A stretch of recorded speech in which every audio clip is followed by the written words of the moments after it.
Hi,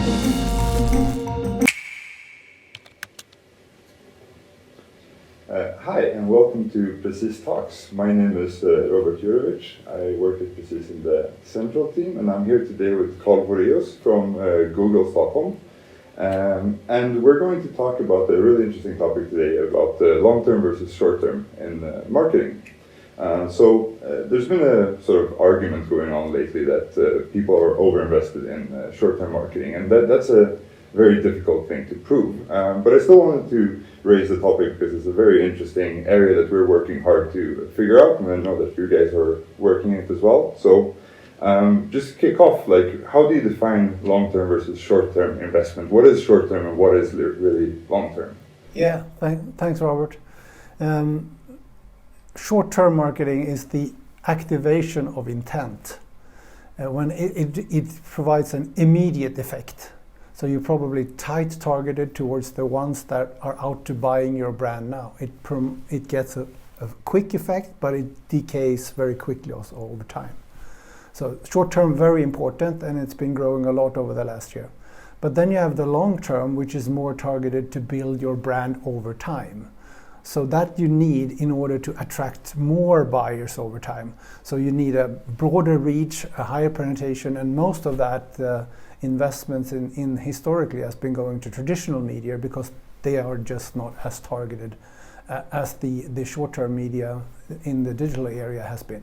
I guess a challenge that a lot of advertisers are facing is, especially if you're smaller, like how do you decide how much to invest in short-term versus long-term? Like what's the better investment? I only have a limited amount of money, right? Yeah, it's one of the hardest questions. I remember myself when I was CMO about 15 years ago. The biggest and most difficult one to answer is striking the balance between the short term and the long term.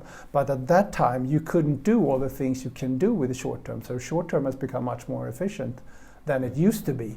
So probably that's one of the reasons why we're tilting a bit towards the short term. That's super interesting. So if you were to sort of recommend a way of deciding how much should you really put into sort of the short term versus how much do you invest in long term? Are there any rule of thumbs, or how do you challenge those assumptions? I mean, there's a rule of thumb that a lot of marketeers heard about and talked about. It's a 60-40. Yeah. You know, invest 40% in the short term and 60% in the long term. I mean, obviously that's not. It's an average and it's not good for anyone, so it differs per category. But if I was a CMO again, I would do like this. I would start with the short term. How much should I invest in the short term? And set my KPIs. How to convert. How much should I bid for it? And then I have an uncapped budget. I go to Precis, and then I'll do the best I can. And if I'm really advanced, I bid more for my more profitable clients. So that I would set the short term. That's the easy part. Yeah. Then the long term is much more defined on, what are your competition doing? What do you want to accomplish? How much do you want them to remember your brand and all those things? And looking at all those metrics together and try to understand, okay, how much should I invest? But a good rule of thumb, at least as much as I invest in the short term. So I was going to follow up to that answer and ask about how do you reason with setting the maximum number of budget? You mentioned almost uncapped budget for the performance part, for the sales part. How do you go about that in practice? How do I trust the platforms or the agencies that I work with, for that matter, to manage my sort of uncapped budgets? Yeah, I mean that's a really good question.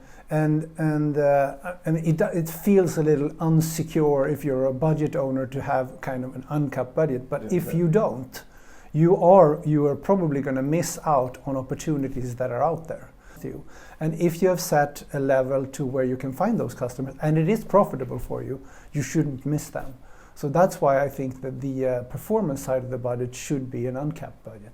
That's very cool. It almost sounds like it's a matter of philosophy and understanding how your marketing activation and budgets really play together. Yeah, it's definitely is, and it's something the whole company has to get used to, a way of working. But if you don't do that and your competition does that kind of way, you're going to miss out towards your competition, and you don't want to do that. Definitely.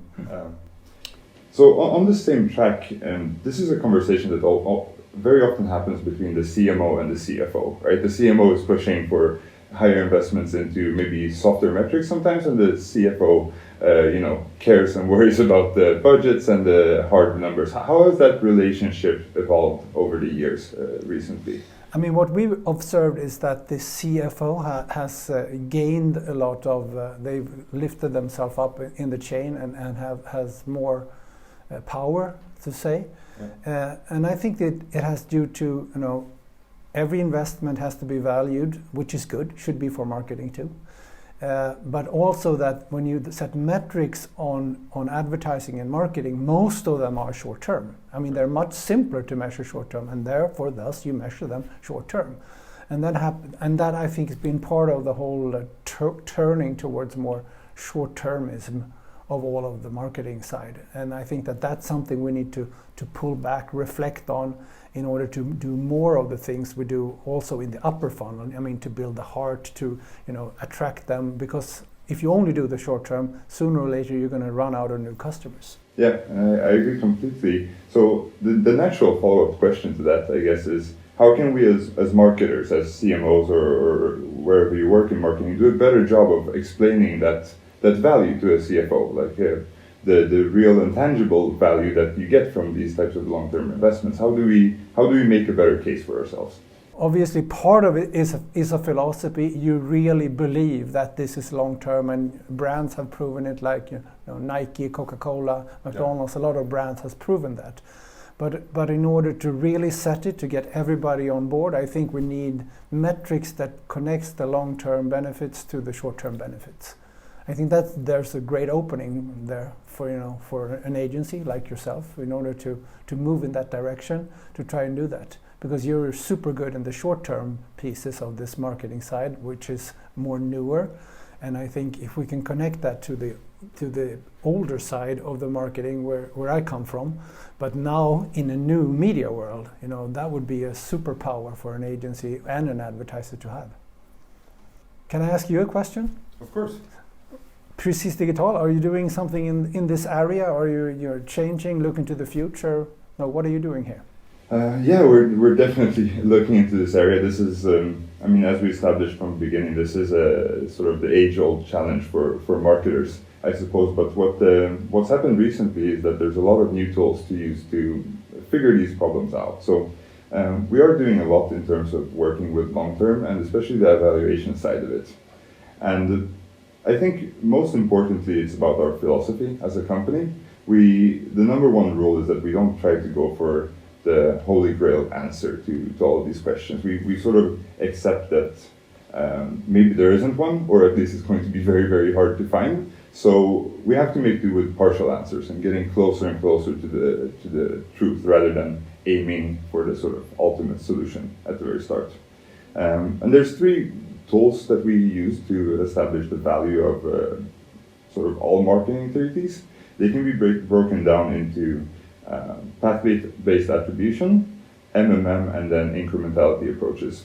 Now, all of those three methods have their sort of pros and cons to them. MMM, for example, looks at your overall investment over a very long period of time and then figures out sort of what works and what doesn't from that point of view. Whereas attribution, that is path-based, looks at sort of very narrow time spans and looks at who converted based on which interaction. So to give sort of a easier answer, what we're really trying to do is we're trying to match these three paradigms of incrementality, where we can learn the answer to a very specific question, one question at a time, MMM, which gives us this sort of high-level overview of everything, and then attribution, which gives us the detailed approach. But the key to all of this is not to think that we can build like a super big model that encompasses all of these parts at the same time, but rather working with our clients and asking one question at a time and trying to get closer to the truth. Trying to connect the more long-term effects to the short-term effects. Kind of.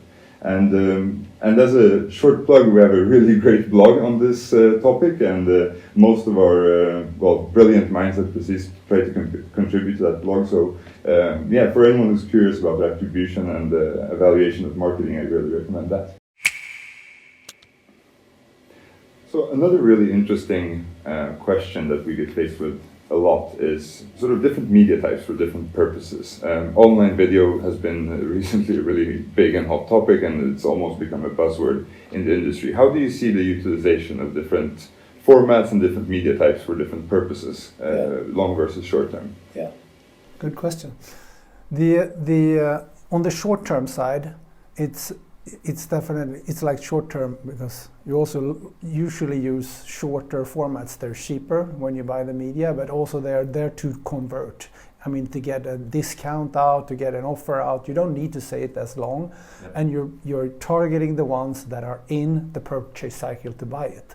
So you don't need to say much more. So that's, But on the other hand, on the long-term side, you often target people that are not in the purchase cycle, that are not your buyers anymore. So you have to have the advertising by itself has to be interesting. So you want to tell a longer story, you want to be emotional, to be remembered, you want to have an emotional effect. And for that, audiovisual, like video, has been like, that's why television is so strong, and that's why the new type of television, online video, is so strong.